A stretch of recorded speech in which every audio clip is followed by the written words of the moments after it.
Hey everyone, today we're going to talk all about Le Bistro on the NCL Joy. I recently disembarked the NCL Joy after a 7-day voyage to Bermuda out of New York City. I enjoyed all of the different specialty dining restaurants with the exception of teppanyaki, and today we are going to talk all about the French offering, which is Le Bistro. Let's go.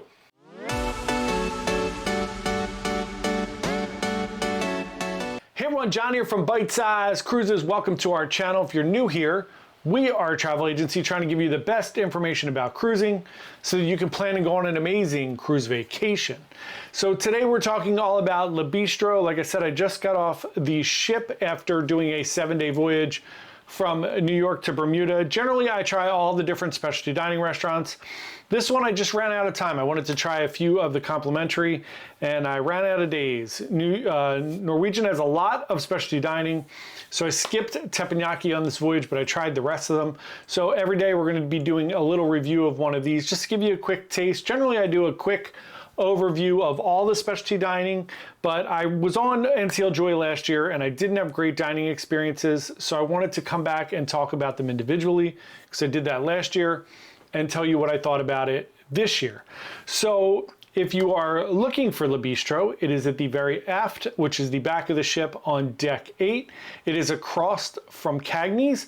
On some of the Norwegian ships, there are different offerings there. Some of them have Los Lobos, which is a Mexican restaurant.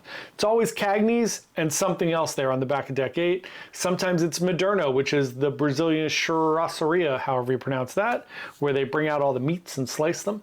Sometimes it's different things. But on this particular iteration, it is Le Bistro. I love Le Bistro. I do like the version of Le Bistro that's down on deck 6, midship there in 678 place.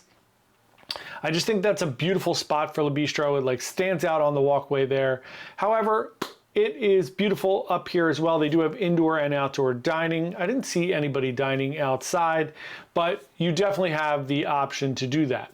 So let's talk about Le Bistro. The menus of all the specialty dining restaurants I've noticed are a little bit pared down from what they used to be. But look, it is an amazing offering that you get there. If you buy it as part of your dining package, you can get 1 appetizer, 1 entree, and 1 dessert. They will absolutely bring you additional things.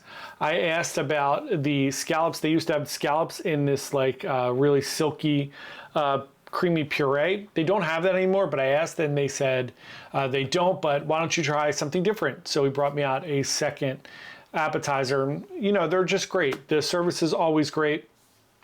And of course you get bread with the wonderful soft butter. So as I got to Le Bistro, I was very optimistic. Last year I ate at Le Bistro. First of all, Le Bistro is one of my favorite specialty dining restaurants across all cruise lines. It's like Jamie's Italian, Le Bistro, and I'm trying to think of 150 Central Park. There are a bunch of them, but Le Bistro is one of my all-time favorites.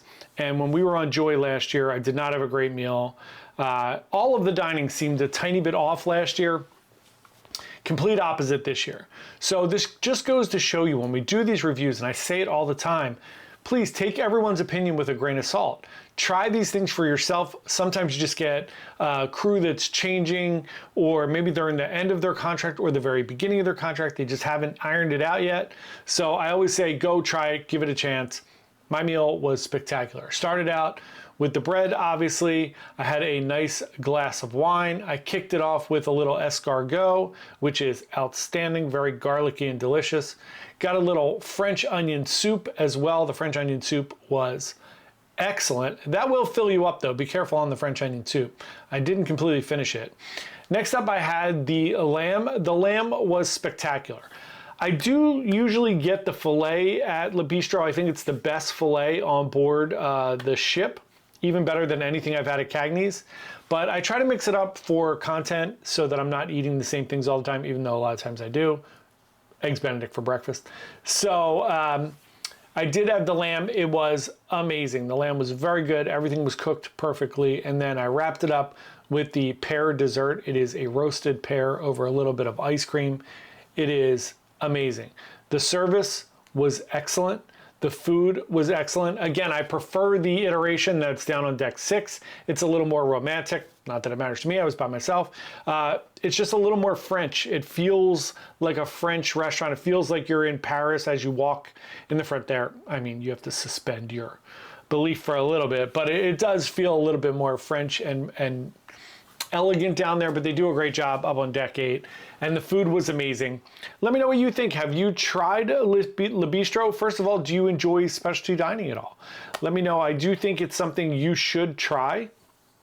Even if you try one of them, I think it's a really nice treat, especially with the NCL free at sea where you get 1 or 2 specialty dinings. Le Bistro is an excellent choice. Thanks so much for watching today. If you enjoyed this video, we would love for you to like and subscribe to our channel. Come along on this journey with us. We put out a brand new video every single day on cruising. Thanks so much. Have a wonderful day, and we'll see you tomorrow. Happy cruising. Bye.